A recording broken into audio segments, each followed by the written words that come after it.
नमस्कार, आपका बहुत बहुत स्वागत है। हमारी कुंडली में जैसा कि आपको पता है 12 भाव और 9 ग्रह होते हैं, जिसके आधार पर ही हमारा पूरा जीवन का विस्तार, विवरण कुंडली के माध्यम से हमें पता चलता है। कुंडली में वैसे तो 12 भाव होते हैं। हर एक भाव में उस भाव की विशेषताएं छुपी रहती हैं। उस भाव से संबंधित परिणाम आपको प्राप्त होते हैं, अच्छे हों या बुरे हों। जैसे कि प्रथम भाव आपके स्वास्थ्य का, आपकी विचारधारा का, आपके एटीट्यूड का, आपके मान सम्मान का है, जिसे लगन भी कहते हैं। द्वितीय भाव जैसे धन भाव है, परिवार का है, वाणी का है। तृतीय भाव पराक्रम का हो गया, छोटे भाई बहनों का हो गया, छोटी मोटी यात्राओं का हो गया। चौथा भाव जैसे प्रॉपर्टी का हो गया। इसी प्रकार हर एक भाव अपने अंदर अपने भाव से संबंधित परिणाम रखता है। भाव मतलब एक हाउस हो गया, जैसे घर में आपके कई चीज़ें होती हैं। डाइनिंग टेबल है, मेज है, कुर्सी है। इसी प्रकार हर एक भाव में उस भाव से संबंधित चीज़ें आपको मिलेंगी और उस भाव का कोई ना कोई स्वामी होता है जो उसको डिलीवर करता है उस भाव के रिजल्ट्स को। भाव केवल रिजल्ट्स दिखाता है कि कैसे रिजल्ट्स होंगे और उस भाव का स्वामी उस भाव के रिजल्ट्स आपको प्रदान करने के लिए प्रतिबद्ध होता है। अब देखिए कि कुंडली में सबसे ज़्यादा इम्पोर्टेंट कौन सा भाव हुआ। सबसे ज़्यादा इम्पोर्टेंट प्रथम भाव होता है, क्योंकि वो लगन है, यानी कि आपका व्यक्तित्व है। जैसे कि मैंने बताया, आपके विचार, आपका एटीट्यूड, आपका स्वास्थ्य, यानी कि सर्वप्रथम आपको ही रखा गया है। बाकी के 11 भाव उस प्रथम भाव के लिए ही है। जैसे द्वितीय भाव से धन देखते हैं, धन किसके लिए? आपके लिए। पराक्रम किसका? आपका। छोटे भाई बहन किसके? आपके। प्रॉपर्टी मान किसका? आपका। सप्तम भाव से पत्नी किसकी? आपकी। छठे भाव से रोग शत्रु किसके? आपके। पंचम भाव से बुद्धि विद्या संतान किसकी? आपकी। यानी कि हर एक भाव जो है प्रथम भाव से ही जुड़ा हुआ है, यानी कि प्रथम भाव के लिए ही कार्य करता है। यानी कि प्रथम भाव सबसे ज़्यादा इम्पोर्टेंट हुआ, जिसे लगन कहते हैं। प्रथम भाव केंद्र भी कहलाता है, त्रिकोण भी कहलाता है, क्योंकि 1, 5, 9 जो हमारे ट्राइंग है उसका पहला प्रथम भाव है। तो वो ट्राइंग भी हो गया और केंद्र भी 1, 4, 7, यानी कि एक कॉमन है केंद्र में भी और त्रिकोण में भी। तो ये बहुत ही इम्पोर्टेंट भाव होता है, जिसे कि लगन कहते हैं। अब ग्रहों की बात कर लेते हैं। हर भाव का कोई ना कोई ग्रह स्वामी होता है। हमारे टोटल 9 ग्रह होते हैं, 12 भाव होते हैं। राहु केतु को कोई भाव का स्वामित्व नहीं दिया गया है। हालांकि राहु को कुंभ का और केतु को वृश्चिक का कहा जाता है, लेकिन मोटे तौर पर कहा जाए तो केवल 7 ग्रहों को ही हर एक भाव का स्वामित्व दिया गया है, जिसमें कि सूर्य चंद्रमा को केवल एक एक घर का और बाकी जो 5 हैं उनको 2-2 घर का स्वामित्व दिया गया है। यानी कि हर एक भाव का कोई ना कोई स्वामी होगा। आपके लगन का भी कोई ना कोई स्वामी होगा, जिसे लग्नेश कहते हैं। यानी कि जब लगन में इम्पोर्टेंस है तो लग्नेश की भी इम्पोर्टेंस ऑटोमेटिकली होगी, क्योंकि प्रथम भाव के रिजल्ट जो है लग्नेश ही आपको प्रोवाइड करने वाला है। अब भाव में तो मैंने बोला कि लगन सबसे ज़्यादा इम्पोर्टेंट है, बाकी सारे भाव उसके लिए ही बने हैं। वैसे ही ग्रहों में सूर्य, चंद्रमा और लग्नेश सबसे ज़्यादा इम्पोर्टेंस होती है, उनकी सबसे ज़्यादा महत्वता होती है। क्योंकि सूर्य क्या है? आपकी आत्मा है, और चंद्रमा आपका मन है या मस्तिष्क कह सकते हैं। विचार जो भी आते हैं मन में, मस्तिष्क में, वो चंद्रमा के कारण ही आते हैं। और तीसरा सबसे ज़्यादा इम्पोर्टेंट इन तीनों में भी लग्नेश है, क्योंकि लगन शरीर, शरीर होगा तभी आत्मा होगी उसके अंदर, तभी उसका मन होगा। यानी कि शरीर, आत्मा और मन तो तीन इम्पोर्टेंट ग्रह जिन्हें रूल करते हैं। सूर्य और चंद्रमा तो निर्विवाद रूप से आत्मा और मन के परमानेंट ग्रह हैं, लेकिन लग्नेश आपका वेरी करता है। आप 12 लग्नों में से किसी भी लगन के हो सकते हैं। अगर आप मेष लगन के हैं तो मंगल आपका लग्नेश बनेगा, वृषभ लगन के हैं तो शुक्र आपका लग्नेश बनेगा, मिथुन लगन के हैं तो बुध आपका बनेगा, कर्क लगन के हैं तो चंद्रमा आपका स्वामी बनेगा, और अगर आप सिंह लगन के हैं तो सूर्य, कन्या लगन के हैं बुध, तुला लगन के हैं शुक्र, वृश्चिक लगन के हैं तो मंगल, और धनु लगन के हैं तो गुरु, और अगर आप मकर लगन के हैं तो शनि, और आप कुंभ लगन के हैं शनि, और अगर आप मीन लगन के हैं तो बृहस्पति। तो लग्नेश जो है चेंज होते रहते हैं आपके लगन के अनुसार। तो आपका जो भी लग्नेश बनता है, सूर्य चंद्रमा तो निर्विवाद रूप से आत्मा और मन के हैं ही, लेकिन वो आपकी कुंडली में किसी और भाव के स्वामी भी हो सकते हैं, हो सकता है लग्नेश भी हो जाए, क्योंकि कर्क लगन और सिंह लगन हो गया तो लग्नेश भी हो जाएंगे और आपकी आत्मा के कारक, तब वो ज़्यादा इम्पोर्टेंस हो जाती है। कर्क लगन और चंद्रमा लगन, चंद्र लगन में सूर्य और चंद्रमा की इम्पोर्टेंस ज़्यादा हो जाएगी, क्योंकि वो लग्नेश की भी रूल करेंगे। अब जैसे कि आपको बता दिया मैंने, लगन सबसे ज़्यादा इम्पोर्टेंस सभी भाव में, और उसी प्रकार लग्नेश, क्योंकि शरीर आपका सबसे ज़्यादा इम्पोर्टेंस रखता है। अगर ये दोनों चीज़ें, यानी कि प्रथम भाव जिसे हम लगन कह रहे हैं और लग्नेश, ये दूषित हो जाए, यानी कि आपकी कुंडली में लगन दोष बन जाए, तो आप जानिएगा कि जब शरीर ही पीड़ित हो गया तो बाकी भाव से मिलने वाले फल का आप क्या उपभोग कर पाएंगे। यानी कि लगन दोष ऐसा दोष है कि आपकी कुंडली में कितने भी अच्छे राजयोग हों, कितने भी अच्छे धनयोग हैं, यानी लग्नेश पीड़ित हो गया, लगन भी पीड़ित है, तो आप उसका उपभोग नहीं कर पाएंगे और वो व्यर्थ ही जाने वाला है। तो ये लगन दोष बनता कैसे? सर्वप्रथम तो लग्नेश जो कि डिलीवर करेगा आपके लगन को, यानी कि विचारों को, स्वास्थ्य को, वही डिलीवर करने वाला। तो सबसे पहले तो आपको लगन देखना पड़ेगा कि लगन तो पीड़ित नहीं, कि लगन क्या देना चाहता है।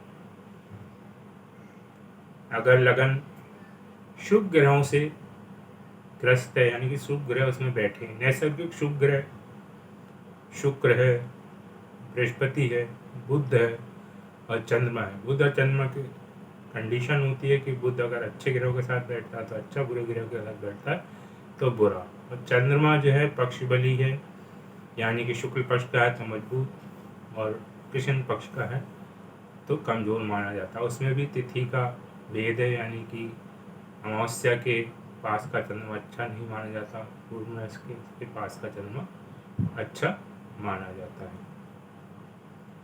तो सर्वप्रथम तो आपको लगन देख ले। पहले तो लगन में शुभ ग्रह बैठे हैं, शुभ ग्रहों की दृष्टि है, शुभ ग्रह उस भाव से, लगन से एक भाव आगे और एक भाव पीछे दोनों में है, यानी कि शुभ कत्री योग में है।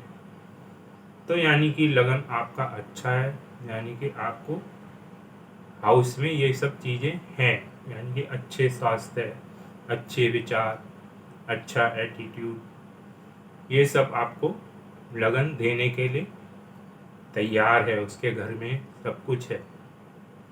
लेकिन लग्नेश जो उसका स्वामी है वो बहुत इम्पोर्टेंस रखेगा। अगर वो पीड़ित हो गया तो वो हाउस में ही रह जाएगा, उसका उपयोग आप नहीं कर पाएंगे, क्योंकि लग्नेश तो मालिक है ना, मालिक ही तो उपयोग करेगा घर की चीज़ों का। आपके घर में कुर्सी, मेज, टीवी, फ्रिज, एसी जो भी है उसको लग्नेश ही तो ऑन करेगा जाके, पंखा और एसी ऑन करेगा जाके, बैठेगा वही ना। यानी कि लग्नेश ज़्यादा इम्पोर्टेंस है। लगन की इम्पोर्टेंस तो है ही, क्योंकि चीज़ें होंगी तभी लग्नेश दे पाएगा। लेकिन जो भोग करेगा लग्नेश भी बहुत इम्पोर्टेंस है। और अगर लगन पीड़ित हो गया, पीड़ित कैसे होगा? क्रूर ग्रह उसमें बैठ जाएं, शनि, मंगल, राहु, केतु। लेकिन जैसे कि अगर मंगल और शनि अगर वहाँ के स्वामी बनते हैं, जैसे मेष लगन, वृश्चिक लगन में मंगल लगन के स्वामी हो जाएंगे और वहीं बैठ गए तब तो अच्छा है, लेकिन अन्य लगन के लिए अच्छा नहीं है। वैसे ही मकर और कुंभ में शनि बैठ गए तब ठीक है, लग्नेश मजबूत हो जाएगा, स्वराशि का हो जाएगा। लेकिन अन्य लग्नों में बैठेंगे तो अच्छे नहीं है। राहु केतु तो सर्वदा पीड़ा देते ही हैं जिस भाव में बैठे हैं। अगर वो उनकी शत्रु राशि की हुई तो और ज़्यादा पीड़ा देंगे, अगर उनकी मित्र राशि की हुई तो पॉजिटिव निगेटिव दोनों रिजल्ट्स आपको मिल सकते हैं। वैसे ही जैसे हमने शुभ कतरी देखा शुभ ग्रहों पे, वैसे ही हमें पाप ग्रहों को भी देखना हो कि लगन में बैठे हैं, लगन के आगे पीछे दोनों तरफ तो नहीं बैठे हैं, उनकी दृष्टि तो नहीं है। इसमें अपवाद मैंने आपको बता ही दिया, मंगल और शनि का, तो ये आपको देखना है।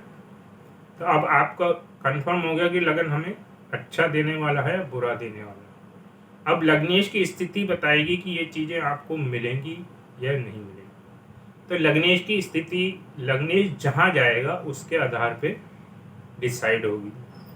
हमारी कुंडली के सबसे खराब भाव जो कहलाते हैं त्रिक भाव कहलाते हैं, 6, 8 और 12। तो छठा भाव इतना खराब नहीं है, रोग ऋण शत्रु देता है, लेकिन नौकरी के लिए, सेवा के लिए अच्छा है। अष्टम भाव काफ़ी पीड़ा देता है, पीड़ा का भाव है। 12वां भाव हानि का है। तो 6, 8, 12 में अगर लग्नेश आपका चला गया, यानी कि प्रथम भाव का स्वामी चला गया, तो वो खराब माना जाएगा। लेकिन इसमें भी अपवाद हैं, जैसे कि मेष और वृश्चिक लगन में मंगल 2 घरों को रूल करता है।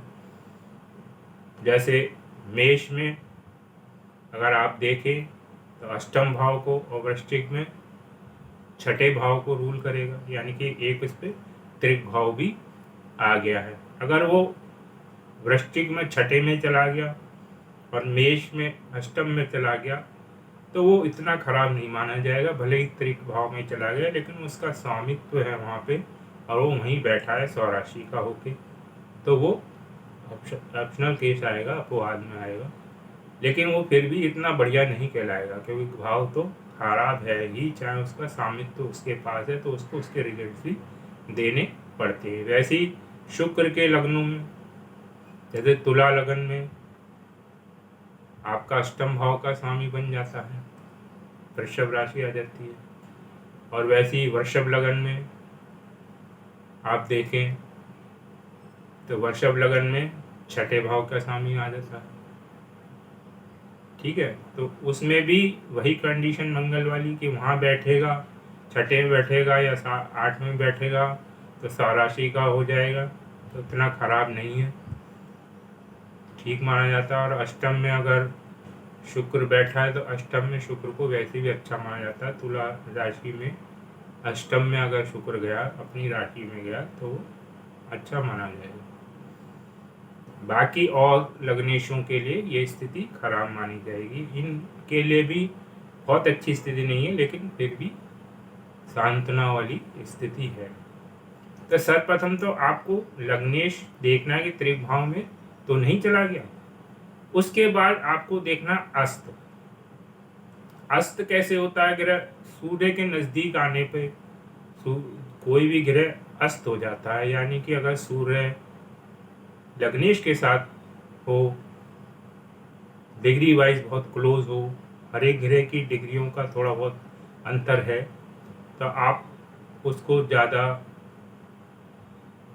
पीछे मत लगिए। सीधे सॉफ्टवेयर में आप देख सकते हैं कि अस्त है, या कोई भी आप एस्ट्रोसेज है या कोई भी सॉफ्टवेयर आप यूज़ करते हैं कुंडली बना के, तो उसमें लिखा हुआ आता है अस्त है, वक्रीय है। तो कोई डिग्रियां आपको याद ही नहीं रहेंगी, एक बार बता भी दी जाएंगी तो फिर हो सकता है आप भूल जाए। तो आप सीधे देख लीजिए अस्त है या नहीं है, क्योंकि साथ बैठने से ही अस्त नहीं होता। अगर डिग्री वाइज उस ग्रह के हिसाब से अंतर है तो वो अस्त नहीं माना जाता, एक भाव में होने पे। नहीं तो नॉर्मली क्या कहते हैं, सूर्य के साथ देख लिया किसी भाव में बैठा हो तो अस्त मान लेते हैं। तो ऐसा नहीं है, डिग्री वाइज देखना पड़ता है कि 30 डिग्री का स्पैन होता है एक राशि में। हो सकता है सूर्य 1 डिग्री पे बैठा हो और दूसरा आपका लग्नेश जो है 29 डिग्री 28 डिग्री 27 में बैठा हो, तो वो अस्त नहीं माना जाएगा। वो आप कुंडली से देख के सॉफ्टवेयर से देख के आप देख लें कि अस्त है या नहीं। कई बार दूसरे भाव में दिखता है सूर्य और आपका लग्नेश उससे अगले भाव में पिछले भाव, तब भी सूर्य अस्त कर देता है, क्योंकि हो सकता है लग्नेश बिल्कुल एंटर ही किया हो दूसरे भाव में और सूर्य जस्ट उस भाव से निकलने वाला हो, तो वो भी अस्त कर देता है। जरूरी नहीं है साथ ही बैठे एक भाव में, अलग अलग आगे पीछे वाले भाव में भी सूर्य अस्त कर देता है। तो आप अस्त देख लीजिए। तो अस्त होने पे अपनी वो सूर्य में ताकत एक तरीके से उसकी सूर्य के पास आ जाती है, वो अनस्टेबल हो जाता है। सूर्य के प्रकाश में अपना प्रकाश का अनुभव नहीं हो पाता, यानी कि वो अनस्टेबल हो जाता है, उसके रिजल्ट जो है अप डाउन वाले हो जाते हैं। तो आपको क्या देखना है, त्रिक भाव में ना हो, अस्त ना हो। इसके अलावा लग्नेश पे मैलेफिक प्रभाव ना हो, यानी कि लग्नेश किसी पाप कत्री योग में ना हो, यानी कि लग्नेश के आगे पीछे क्रूर ग्रह ना हो, ठीक है ना, या उन पे क्रूर ग्रहों की दृष्टि ना हो, तो लग्नेश कमजोर हो जाएगा।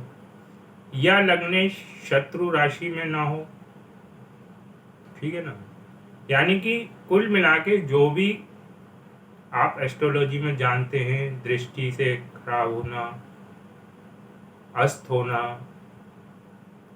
और त्रिक भाव में चले जाना, तो आप उसी आधार पे ग्रह की, जैसे और ग्रहों की निकालते हैं ताकत, इस ग्रह की भी निकालेंगे। तो अगर लग्नेश कमजोर मिलता है आपको, तो आपको राजयोग धन योग अगर होंगे भी तो उनका आपको रिजल्ट्स अच्छा नहीं मिल पाएगा। देखने में तो राजयोग दिखेगा आपको, धन योग दिखेगा, लेकिन आप उसको भोग नहीं पाएंगे, क्योंकि लग्नेश ही कमजोर हो गया, लगन ही कमजोर हो गया, तो सारे रिजल्ट्स जो हैं बढ़िया नहीं रहने वाले हैं। इसी को लगन दोष कहा जाता है, यानी कि कुंडली में अगर लगन और लग्नेश पीड़ित हो गए तो सारे राजयोग, सारी जो आपकी मानसिक शांति, आपकी आत्मा सब पीड़ित हो जाएगी, यानी कि आप परेशान रहेंगे और परेशान आदमी किसी भी चीज़ का उपभोग अच्छी तरीके से नहीं कर पाता है। तो अब आप समझ गए कि लगन और लग्नेश की कितनी इम्पोर्टेंस है, ठीक है ना। तो सबसे पहले तो आप लग्नेश को ही चेक करिए अपने, उसके बाद लगन को चेक करिए, फिर सूर्य चंद्रमा को चेक करिए, उसके बाद ही अन्य भाव और उनके स्वामियों का नंबर आता है जो वो आपके लिए ही बने हैं, यानी कि लगन और लग्नेश के लिए ही बने हैं। तो इस वीडियो में इतना ही। धन्यवाद।